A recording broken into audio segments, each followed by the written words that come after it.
बोलो साधो सत साहिब, बोलो साधो सत साहिब। मेरे प्रिय सत्संग प्रेमियों, सतगुरु की प्यारी साथ संगत।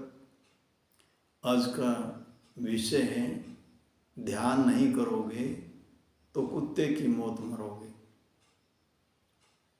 बहुत ही सुंदर विषय। आज इसी विषय पर चर्चा करते हैं। मैं मोबाइल के अंदर कुछ रिसर्च कर रहा था, कुछ ढूंढ रहा था, तो वहाँ से ये टाइटल निकल के आया, ध्यान नहीं करोगे तो कुत्ते की मौत मरोगे। बड़ा अच्छा लगा, बहुत विचारणीय। तो हमने सोचा क्यों ना इसी विषय पर बात की जाए। संतों ने भी कहा है, ध्यान पर विशेष जोर दिया संतों ने। साहिब ने, गरीबदास साहिब कहते हैं, असल बंदगी ध्यान। साहिब ने बंदगी को ही ध्यान कहा है। गरीबदास साहिब कहते हैं असल बंदगी ध्यान। तो इस ध्यान के विषय में आज ही थोड़ी चर्चा करते हैं।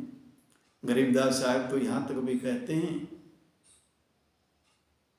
जो व्यक्ति ध्यान नहीं करता, सुमरण नहीं करता, उसका जीवन गधा, कुत्ता और सूर के बराबर है। इतना कटाक्ष किया शायद संतों ने। जो भी बात कही है वो हमारे फायदे के लिए कही है। संत करुणा होती है, उनके अंदर दया होती है। वो मानव के प्रति बड़े दयालु हैं। उनके अंदर इतनी करुणा भरी है। सोचते हैं अगर हमारा कोई शब्द को वाणी किसी जीव को लग जाए और जीव का कल्याण हो जाए, इसीलिए कठोर शब्दों का भी उन्होंने कहीं कहीं उच्चारण किया है, जीव के कल्याण के लिए, जीव के भले के लिए। साथियों, हम ध्यान में रहते ही नहीं हैं, ध्यान से कोई काम नहीं करते हैं। हमारा विचरण जो विचारों में ही इधर उधर घूमता रहता है, या तो बीते हुए समय में या आने वाले समय में, उसी में घूमता रहता है। वर्तमान में नहीं रहते, जबकि जीवन वर्तमान है। कोई भी काम अगर वर्तमान में रह करके करें तो हमारा वो काम अच्छे से होगा। जब तक हम ध्यान नहीं करते, सुमरण नहीं करते, तब तक हमारा जीवन पशु की भांति है। पशु पक्षी के भी बच्चे पैदा होते हैं और मनुष्य भी बच्चे पैदा करता है। पशु भी अपने बच्चों को पालता है, पक्षी भी अपने बच्चों को पालता है, ऐसे मनुष्य भी पालता है। लेकिन पक्षी और पशु, उसके अंदर उस सजगता नहीं है, इतना विवेक उसका जागृत नहीं है। मनुष्य का विवेक है, विवेक जागृत है, लेकिन और विवेक को और जागृत करने का काम करना चाहिए। ये हमेशा वर्तमान में जिए, वर्तमान में रहे। ये भविष्य की कल्पनाओं में डूबा रहता है। जब भी आपने देखा होगा, रोड पर कभी चल रहे हैं, ये शरीर तो रोड पर का चल रहा है, ये लोथड़ा तो रोड पर का चल रहा है, लेकिन इसके जो विचार हैं कहीं और ही है। और जब कुछ पीछे से व्हीकल आता है और हॉर्न बजाता है, तुरंत ये जाग जाता है, इसमें होश आता है, सजगता आती है, सजग हो जाता है, और फिर थोड़ी देर के बाद फिर उसी काम में फिर लग जाता है, फिर अपने विचारों में घूम हो जाता है, फिर खो जाता है। तो ये हमेशा ध्यान में रहना चाहिए, सजग रहना चाहिए, वरना सही कहा कुत्ते की मौत मरोगे। कुत्ते को देखते होगे रोड पर का किसी व्हीकल के पीछे घूमता है, भागता है, दौड़ता है, और उसको होश नहीं रहता, और फिर पीछे से कोई व्हीकल आता है, उसको रौंद करके चला जाता है। ऐसे ही अगर हम भी हमारी जो मानव जीवन की जो यात्रा है, अगर उसमें हम ध्यान से नहीं रहेंगे तो ऐसे कुत्ते की मौत मर जाएंगे। संतों ने कहा है, मानुष तो मरते नहीं, मरते डांगर ढोर, मानुष तो बने तभी जब पहुंचे संतों को। देख कितनी सुंदर बात कही है। कहते हैं मानुष तो मरते नहीं, मरते डांगर ढोर। तो भाई मनुष्य की योनि माना ही मनुष्यता नहीं है, जब इसमें मानवता के गुण भी आ जाएं, ये सबको सबके प्रति प्रेम का भाव इसका हो, मानव के प्रति प्रेम हो, हर जीव के प्रति प्रेम हो, सबके प्रति दया का भाव हो। जब तक ये सबके प्रति दया का भाव नहीं होगा तब तक ये मनुष्य कहलाने लायक नहीं है, तब तक ये पशु के समान है। सबके प्रति दया का भाव हो, करुणा इसके अंदर हो, जब ये मनुष्य कहलाता है।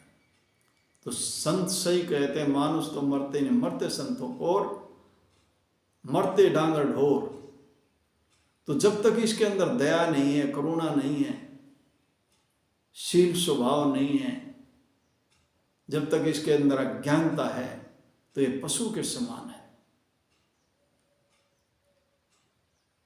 जब ये संतों की शरण में जाता है, संतों की सानिध्य में जाता है, सत्संग करता है, फिर इसके अंदर दया का भाव आता है, इसके अंदर करुणा आती है, एक दूसरे के प्रति प्रेम आता है, तब ये असल में मानव कहलाने के लायक बनता है। तो संतों ने कहा है, मानुष तो मरते नहीं, मरते डांगर ढोर, मानुष तो बने तभी जब पहुंचे संतों को, जब संतों की शरण में जाता है तभी ये मनुष्य बनता है। उससे पहले ये मनुष्य कहलाने के लायक भी नहीं है। इसके जितने करते हैं अगर ये ध्यान से देखें, पशु से भी बदतर हैं। इसके जो कार्य हैं वो पशु से भी बदतर है। ये कभी अपने अंदर झांक करके नहीं देखता, ये तो बाहर ही बाहर देखता, दूसरे को देखता है, इधर उधर देखता है, कभी अपने अंदर नहीं झांक कर देखता। अपने अंदर जब तक ये झांक कर नहीं देखेगा तब तक ये स्वयं को नहीं जान पाएगा। इस यात्रा में हम क्यों आए, हमारे आने का मकसद क्या है। ये सब हम सब मुसाफिर हैं। ये संसार जो है ये मुसाफिर खाना है, एक न एक दिन यहाँ से जाना है, ये अटल सत्य है। एक न एक दिन यहाँ से सब कुछ छोड़ छाड़ करके जाना है। ना हम कुछ लेकर आए थे, ना कुछ लेकर जाएंगे, ये अटल सत्य है। लेकिन इस मनुष्य की मूर्खता इतनी है, अब ये जाने का तो नाम ही नहीं लेता, ये कभी उसकी तरफ सोचता ही नहीं। ये तो यहाँ पता नहीं क्या इकट्ठा करना चाहता है। एक सेठ था, उसने बहुत धन जोड़ लिया, बहुत धन इकट्ठा कर लिया। वो अपने मुनीम से कहने लगा, अगर भाई मेरे को हिसाब लगा करके बता, हमारी जो आने वाली पीढ़ियां हैं वो पीढ़ियां कितनी पीढ़ियों तक बैठ करके खा सकती हैं। तो मुनीम ने कहा ठीक है, मैं हिसाब लगाता हूँ। और उसने एक दिन में 2 दिन में पूरा हिसाब, पूरा बायोडाटा तैयार कर दिया, पूरा हिसाब लगाया। और पूरा हिसाब लगा करके उसने कहा आपकी आने वाली 36 जो पीढ़ियां हैं वो बैठ करके खा सकती हैं। आपने इतना धन इकट्ठा कर लिया। तो सेठ बड़ा चिंतित हो गया, बड़ा अवसाद में चला गया और सोचने लगा, अरे 36 तो बैठ कर खा सकती हैं, 37वीं पीढ़ी का क्या होगा? देखो 37वीं पीढ़ी का भी आज उसको चिंता खाई जा रही है। 36 पीढ़ियों का जोड़ लिया है। तो मनुष्य इतना मूर्ख है, इसको समझ में नहीं आती, इसको यही नहीं पता तो क्या कर रहा है, इतनी बेहोशी में जीता है। इस मानव योनि का कोई फायदा नहीं उठाता। ये मानव योनि मिली थी बड़े भाग से। रामचरितमानस में भी कहते बड़े भाग मानुष तन पावा, तेरे बड़े भाग गए थे, मनुष्य का शरीर मिला। सुर दुर्लभ सब ग्रंथन गावा। अब ये मनुष्य शरीर हमारे को मिला है, ये देवी देवताओं को भी दुर्लभ है। साधन धाम मोक्ष कर द्वारा। अब जो ये शरीर मिला था, ये साधन मिला था किसके लिए? मुक्ति के लिए। मोक्ष कर द्वारा, मोक्ष का द्वार है ये, मुक्ति का धाम है, मोक्ष कर द्वारा। जिन पाए तिन परलोक सवारा। जिन्होंने इसको पा करके इसका सदुपयोग नहीं किया, स्वयं को नहीं जाना, सदुपयोग नहीं किया, सत्संग ध्यान नहीं किया, तो मोक्ष कर द्वारा। तो ये मुक्ति का धाम अगर इसको नहीं जाना तो वाक्य में ये कुत्ते की मौत मरेगा और ये ऐसे ही भटकता चला जाएगा। कुत्ते की तरह भौं भौं भौं भौं करता करता ये ऐसे ही अपने शरीर को पूरा कर जाएगा। ये श्वासों की जो पूंजी है इसको बर्बाद करके चला जाएगा। कुत्ते की तरह ही, जैसे कहा है, सवान रूप संसार है कुछ करसी नाही, शीश महल को देख कर भोकत ही मर जाए। कुत्ता क्या करता है? एक शिष्य के महल में कुत्ते को छोड़ दे और वो अपने इस रूप को देख करके भोगता रहता है। और एक टाइम भोगता वो वहीं अपने प्राण त्याग देता है। तो इस संसार का काम है। सवान रूप संसार है कुछ करसी नाही, शीश महल को देख कर भोकत ही मर जाए।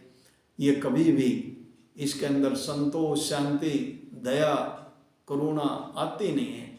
ये तो दूसरे को देखता है, उसके पास अच्छा धन है, उसके पास अच्छा धन कैसे हो गया, मैं कंगाल कैसे रह गया, मैं दरिद्र कैसे रह गया, मेरे पास ये नहीं है, उसके पास ये है। इसी भाग दौड़ में, इसी अंधी भाग दौड़ में, इसी में लगा रहता है और इसी में ही एक न एक दिन, जैसे कुत्ते ट्रैफिक के पीछे दौड़ रहे थे और एक ट्रैफिक पीछे से आई और उनको रौंद करके चली गई, ऐसे मौत आएगी और इसको रौंद करके अपने साथ ले जाएगी। होश में आना चाहिए। मनुष्य योनि का यही एक ही मूल मंत्र है, आगे ध्यान में रहे, सजग रहे, अवेयर रहे। साथियों, आज थोड़ी चर्चा इस विषय पर हुई। आप सब मित्रों का, सत्संग प्रेमियों का बहुत बहुत धन्यवाद। बोलो साधु सत साहिब, बोलो साधु सत साहिब।